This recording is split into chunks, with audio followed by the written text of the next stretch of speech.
back to my YouTube channel.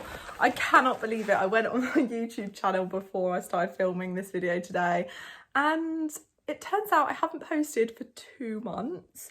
That is so bad. I think in 3 years of posting, I have never missed my weekly videos. But to be perfectly honest with you, I sort of just wanted, I did say previously that I was going to focus more on my Instagram, TikTok side of things, which I have been doing.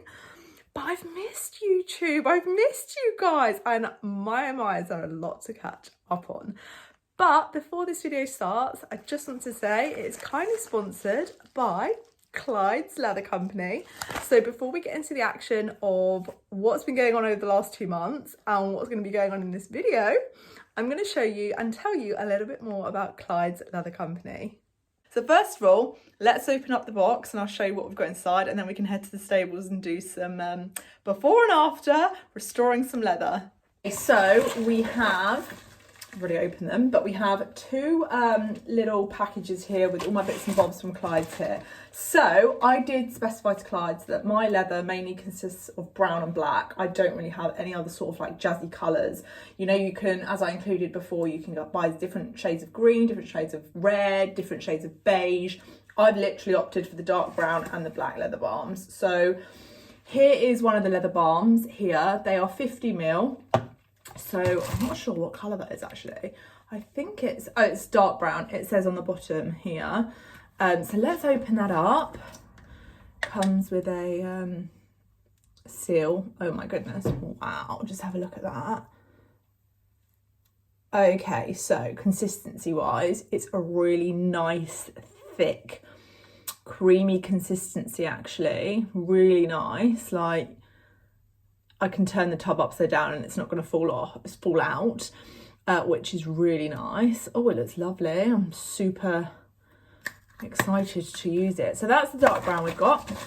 We've also got black here, as you can see, and got them 2. And then, oh, we've been given 2 blacks, which is useful because the majority of my tat is black. So I'm going to be really getting through that. We've got a nice little card inside, and this basically just has the instructions on how to use your products. Second box, we have the, I think we have the re-moisturising cream, as you can see. This is really cute. First thing I love to do with like stuff like this is smell it. Let's have, do you know what I love about this? Obviously made with the highest quality ingredients. There is actually no scent to this, which means there's no perfume in here, no unnatural products that could damage the leather. It smells 100% natural, which is really good, because I always worry when things have like perfume scent. I'm always like, how is that going to like impact my stuff? Is it going to damage it or what? And then we also have the Clyde's Leather Prep and Deglaze, this little cute bottle here, and the leather cleaning foam. So let's go to the yard and put these products to use. Right guys, just got to the yard and had a proper rummage through the tack room. Let me show you some of the disgusting black and brown pieces I found that we're gonna redo and make beautiful today. Here's your selection. So we have, wow, let's start with these. These are a very old pair of reins. They're black, so they're going to be interesting to clean up. We have also got a very old leather head collar. Look at it. It's discoloured, it's dirty, it just looks really dull, and it needs a bit of TLC, so we're going to work on that as well. Right, so it's a lovely day outside, so I thought I would sit in the garden and do some of this restoration work in the garden. So I'm going to open up one of these bags, and from what I can see, cute, you've got a little sponge, got a little brush, and you've got a pair of gloves to keep your hands nice and clean. I'm now going to give the leather cleaning foam a try. So I've got a new sponge. I'm going to give this a little shake, and as you can see, it really is a really nice foam. I'm going to use this on the brown random strap that I found, and let's see what it does.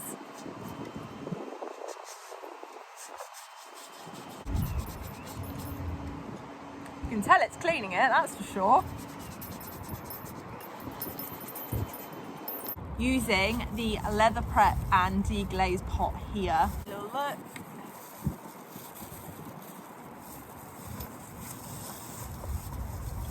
So actually, it's going on like a watery substance. And can you see it's like instantly drying? That's really crazy.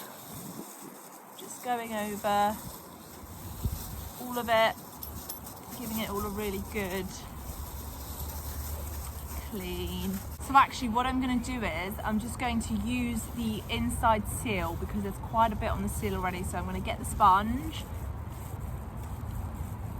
dab it onto the sponge here, get quite a fair amount, as you can see. And then we're going to get the head collar, and we're going to go over the part that is most visibly worn and dull. So let's do it now. Oh wow, wow, wow, wow. That is amazing. Oh, wowee. That is incredible. I can't believe it. So look at that. Oh, wow. That is a touch of magic, that is. This is what this head collar needed. And look at the shine as well. Look at that. It's amazing.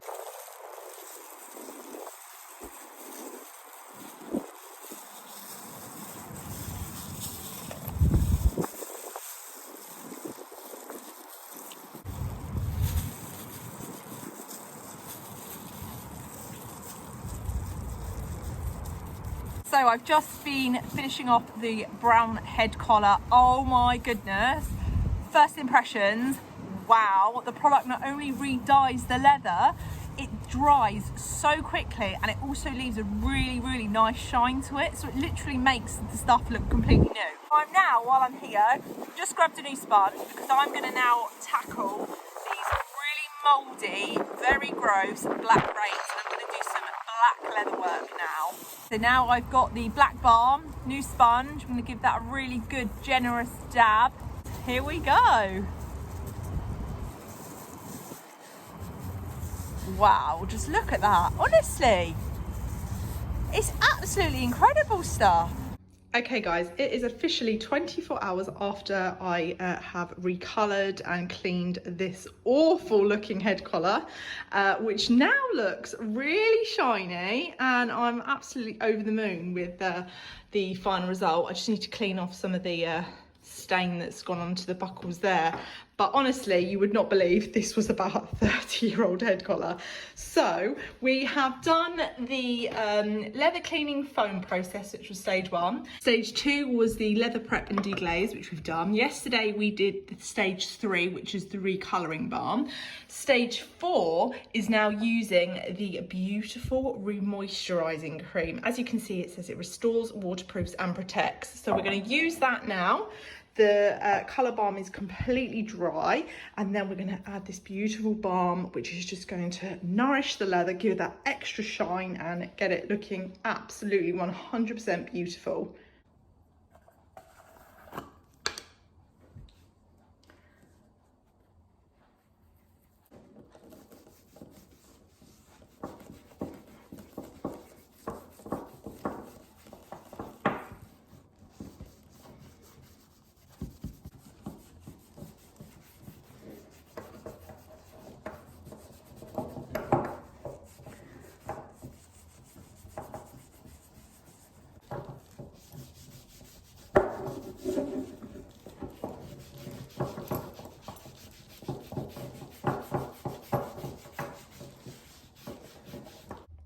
And here we have it, our 4-stage process of cleaning this really horrific leather head collar has just finished. I've just finished using the re-moisturising cream, which, may I add, is divine. It's really, really, really nourished this head collar. It feels really soft and smooth, and you know, where all that colour was lost and it just looked really old, and it is old. This head collar must be at least 25 years old. I'm not exaggerating.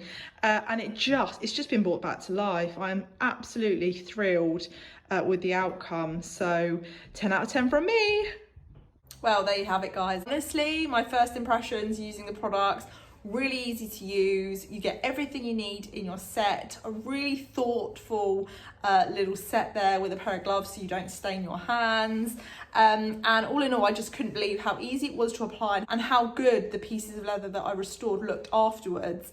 I am also going to be doing a few restoration reels on Instagram as well, which will give you a really good insight into the before and afters there. A huge thank you to Clyde's Leather Company for sponsoring this video. Without further ado, let's get on with today's action.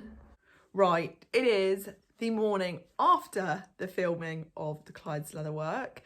Now I've sat down, I can talk to you about what's been going on over the last 2 months and what's going on today. Hint, hint, wearing a white show shirt.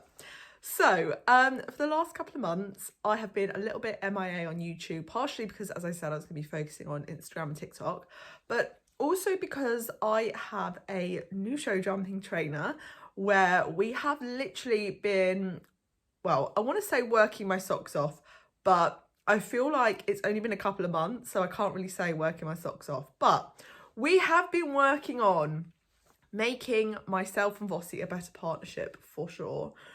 He is absolutely brilliant, really, really dedicated to myself and Vossi. Incredibly supportive and super knowledgeable because he's been there and done it in the world of show jumping, which is actually really hard to find, I found. And so for the last 2 months, we have been doing arena hires. We have been out at a couple of shows. And I know you're probably watching this thinking, oh my goodness, why haven't you shared this all with us? And to be honest with you, I have been just in the moment. I have just been focusing on that. I've focused on being in the moment, not really vlogging, because when you vlog everything, you sort of take yourself out of the moment and you're always with your camera. And it's actually been quite enjoyable having that little bit of a break. But I am excited to say that I am bringing you along to a show today. And before we go to the show, I'm just going to include a tiny little clip of some training that I did this week with my trainer. We don't do much flat work filming because he obviously just wants me to see how I'm progressing with my jumping. So he mainly just sort of helps me out with the filming for the jumping side of things. And my mum wasn't here this week. Usually my mum does the filming. So I'm going to do a little voiceover of what we were working on this week. And then we are heading off to Sherwell for their unaffiliated today, where I'm going to be jumping the 1780. And I am absolutely, I still feel really horrible before shows, and my trainer doesn't understand it. He used to like get so excited before shows and love it, whereas for me it's like a real anxiety thing. Like with all the stopping in the past, it's really impacted me. Like it's deeply rooted in my head about how awful the feeling is. So I'm always going with the anticipation that this could happen. And I know my trainer's like, get that out of your head, because the reason we've been working together is to stop that from happening. I get that, but it's really hard to get it out of your head when it's in there. So we're going to go to the show today, going to see how we get on. We have been sticking to 60s and 70s in the past. Today we are stepping it up just that little bit more, so that's going to be exciting for you guys to see what happens there. Sherwell, I've jumped there twice now, so this will be my 3rd time there. So it's a venue Vossi scene, which is hopefully going to be useful and helpful for us. It is a lovely venue. I love it there. It is outdoors, but it's really spacious outdoors, and I just love it. So yeah, that is the plan for today. I was at Hoy's yesterday. Has anyone else been to Hoy's Horse of the Year show at the NEC in Birmingham? It was my first time there. It was brilliant, really enjoyed it. Went to go and watch the 128, 138 championships in the morning, and then the accumulator in the afternoon performance, which was brilliant. So much fun there. So yeah, without further ado, I'm now going to head to the yard, muck out Vossi, get him ready, pack my car with all my tack, hitch up, and then head off to Sherwell. First of all though, here's some training from this week. Welcome to a few little snippets from my training session this week. So I just want to start by saying that in today's training session, we were actually working on changing up my position again, because the great thing about my new trainer is that he actually has a ride on Vossi as well. So we sort of change rides. So I'll usually have a little ride and jump on Vossi, and if he thinks something's not quite right with my riding or Vossi's a bit energetic, he'll pop on to have a little feel of Vossi. So in today's session, he really wanted me to focus on lifting my hands up above his neck to sort of gain that control, because he's found that when I have my hands lower or sort of closer towards my inner thigh area, that's where Vossi really takes advantage and tries to rush off with me. So here's me trying to put into practice over these smaller fences, me having my hands slightly higher above his neck. Is really difficult to grasp a new riding position, so I hope you guys can really appreciate that this is totally new for me, and I'm trying really hard here. Also note that we now use dressage boards as poles, because first of all, we don't have that many poles to use here, but also they are great for training. So anyone out there want to get their horses to really listen and pick their feet up, I highly recommend dressage boards. So here we have a little grid that we're trying to come down with my hands high. We've put it down to a little cross just so I get the grasp of trying to get Vossi in control with my hands in a new position, because for me this is totally new, and I actually feel, because my rider balance isn't the best, I sort of feel a little bit out of place. So by coming down this grid, changing reins obviously over and over again, this is a great way for me to feel a difference in Vossi. So there he was a little bit more collected this time versus the previous time, which I hope you guys can pick up on. Coming down again, just trying to really see Vossi and have a feel of Vossi, not rushing into that combination, which again I think he did nicely that time. Again, coming down with the fence slightly higher, and I feel like the control is getting a bit better. So at this point we're now going to sort of combine a couple of fences together. This is a tiny indoor, by the way, guys. It's a 20 by 40, so it's really difficult to sort of jump more than 3 fences here. So I've popped over that, a very sharp turn back down to this grid, over the dressage boards we go, really trying hard to keep Vossi collected there and keeping him in a contact so he's not rushing off. Round to the last part, which is this little upright here, and again getting him nice and bendy after that fence so he doesn't rush off in a straight line. So that's pretty much a summary of what we were working on, guys. Now let's get into the show. Okay guys, fast forward. I was in a little bit of a rush this morning, so I didn't actually manage to film all my jobs this morning. Luckily I didn't actually have any jobs to do because Mum kindly mucked Vossi out for me this morning, so it was a case of just making sure everything was packed in the car, made his hay already in the trailer, and obviously loaded him up and brought him to the show. So just arrived. I have actually missed the course walk, got here a little bit later than the class started because I'm not until very late in the 70. So first things first, I'm going to watch a few people go round. Course looks really generous. It's actually a really small 70. So going to watch a few go round, then I'm going to go head to the trailer, tag Vossi up, get on. And my trainer just saw me vlogging and he thinks I'm an idiot, but this is what it's all about. Okay, all ready, Vossi's all tacked up, ready to get on, warm up and have a jump. We also have a new gag to try today, so see how it goes. So I've slow-moed this part because I'm going to be voiceovering this 70 centimetres that I'm jumping in. Wanted to highlight that I'm putting into action what I did in my training session, which was altering my position slightly, where I was putting my hands further up his neck and higher. As you can tell, it is definitely tilting me forward, which I don't think's right, because as you can see, I'm obviously struggling to hold Vossi back because look, first 2 fences were rushed. And as we come round to fence 3, it's like a really swooping bend. It's not me having him in a collected canter. So fairly, fair enough. My trainer was not happy with that. Anyway, I didn't actually manage to walk the course because I arrived late. Wish I did, because I had no idea where the next jumps were on the course. So I was trying to look at where these jumps were and not knowing the exact lines I was going to be taking to them. So I'm a bit all over the place. So look, after fence 5, I'm swerving to the left a little bit to make sure I've got enough room to fence 6, which was, on quite a horrible angle there. And then coming around to fence 7 here, we're in the jump off. So obviously I'm like going for it here.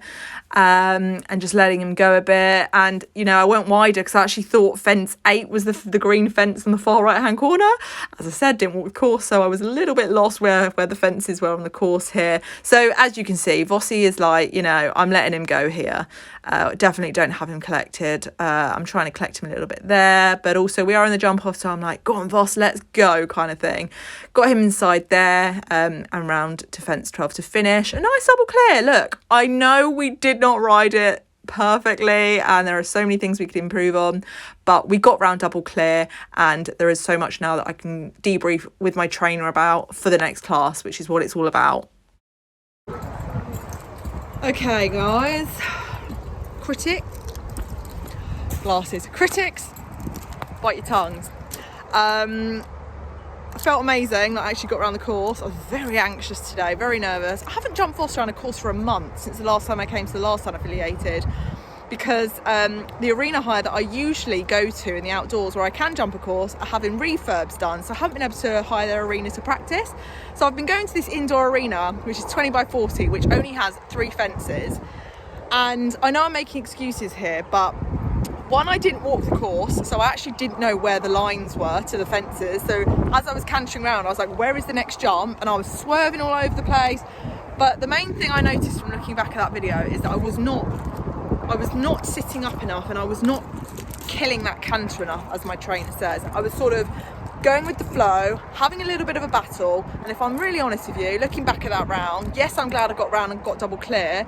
I'm really annoyed at my riding. So I'm going into the next class like I rode last time, with a controlled, killed canter, where he's really off his hocks and he's steady, and see how we get on. Now that my anxiety of him stopping's gone, we know he's jumped round, I know where the fences are because I've jumped round now, we can really give it my all in my next class, which is the 80. So yeah, there's a little summary for you. So I've got about an hour till my next class, so I think they're just building the class now, so I'm going to go walk it, watch a few go round and then get on board. But yeah, a bit disappointed with how I rode.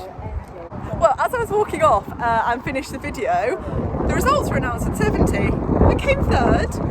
A bit gutting because I feel like I proper went for it. I didn't do some of the turns that I should have done, so that's probably where I lost the time. But third place, double clear, I'm happy. I rode like a sack of, I don't know, what do you ride like when you ride badly? I just say sack of potatoes, but I don't think that's a good description. Anyway, just imagine someone riding really bad, that's how I felt the road. But yeah, let's wait and see for the next class. I'm feeling pumped, let's do this. Okay, so now is the 80 centimetre class. I have come inside fence 12 this time because my trainer said he doesn't like it when there's a really long run to fence 1. So myself and all the other girls that we were training with were told to come inside, which we did. And as you can see, I'm sitting up more upright here, and actually Vossi's a lot more collected. That's one thing my trainer said to me: do not let him rush off after fence 1, keep him collected, which I did. And as you can see, coming around to fence 3, there's no sweeping canter around the corner, there's a nice collected canter there, and I've really got him. I'm sitting really upright, I've got my elbows bent. Yes, there was a little bit of back and forth with my hands, which my trainer hates. He literally hates it when I move my hands. He's like, you use your elbows, don't move your hands, do it through your hands. Oh, I don't know, all this talk, I get confused. Anyway, coming around nicely to fence 5, I didn't have to swerve outwards there because I knew my line already. Coming around to fence 6, now here is a real game changer. There is a turn here that my trainer wanted the other girl that he trains to do, and I wanted to do it, and oh my god guys, I wish you could see how tight that turn was. I was so shocked I managed to do it.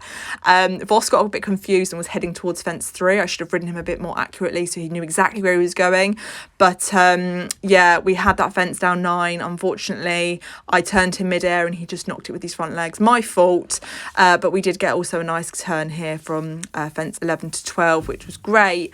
But all in all, I think I rode this a lot better. Vossi definitely felt a lot more collected, and we got a good time. Super happy with him, gave him a really big pat and lots of treats. Well, I am chuffed to pieces that I definitely feel like it was a neater round in terms of my riding, and absolutely gutted Vossi just did not pick his legs up over fence 9. But oh my god, I could not believe I got that turn. Did not expect to get that turn at all, because my trainer was saying, Charlotte, do this turn, and I swear to god, I'll include a clip here of the turn and how close it was. And I literally said to him, I was like, no way. I was like, that is stupid. And then I left the ring. And I was like, do you know what? I'm going to try and do it. And actually one of the other girls that my trainer trained jumped just before me, and I saw her do it. I was like, well, she can do it, I'm going to do it. And I felt super chuffed to have got that turn. I think so far we've actually got the fastest time, but obviously we had one down, so we're the fastest full thoughts, which is a shame. But no, really happy with it. Just watching a few others go round. Just really nice weather, isn't it? Jumping outdoors in October. It's really indoor season now, isn't it? They don't have an indoor here, but yeah, gonna get some food now. Right, guys, just catching up with you after I've been stuck on the M25 with Vossi for 2 hours because of, I think there were 2 crashes. One was on the M40, one was on the M25, and I was just like, great, not what I want to do on a Sunday afternoon. I'm actually just in the trailer about to muck it out. Lovely. All in all, I'm super chuffed today. Obviously I'm gutted about having the pole down, but you know, I was speaking to my trainer on my way home, and we were sort of like evaluating how everything went, and I was like, for God's sake, I wish I didn't have that pole down. I wish we got double clear. We actually ended up with the fastest 4 faults. We came 10th, which was pretty good given I think there were about 50 in the class. There are a lot of eliminations, a lot of fences down. So yeah, got placing, which is great. Just such a shame about that fence, because I think we got the fastest 4 faults. But you know, as my trainer was saying, like, Charlotte, how many times have you like gone double clear in the ring since I've been training you? Like, what, 3 times, if that? So I think the saying is, learn to walk before you run. Is that it? I'm trying to run before I can walk. But who doesn't? Like, we all enter these competitions because we all want to win. We all want to, you know, say we've come first, you know? But yeah, all in all, had a really lovely time, really enjoyed it. I think I've enjoyed it because it's done now. Before, I just get so stressed and anxious about shows. I really do. Like, even when I'm like waiting to go into the main ring, like I'm on Vossi, like saying to my trainer, I hate this, why do I do this? Like, you don't understand how awful I feel right now. But you know, once we get going and we're over the first 2 fences, it feels great. So but yeah, really, really chuffed with it. Thank you so much for tuning in to a vlog that I haven't done for such a long time. So it's good to be back again. And I will hopefully see you all guys again soon. Bye.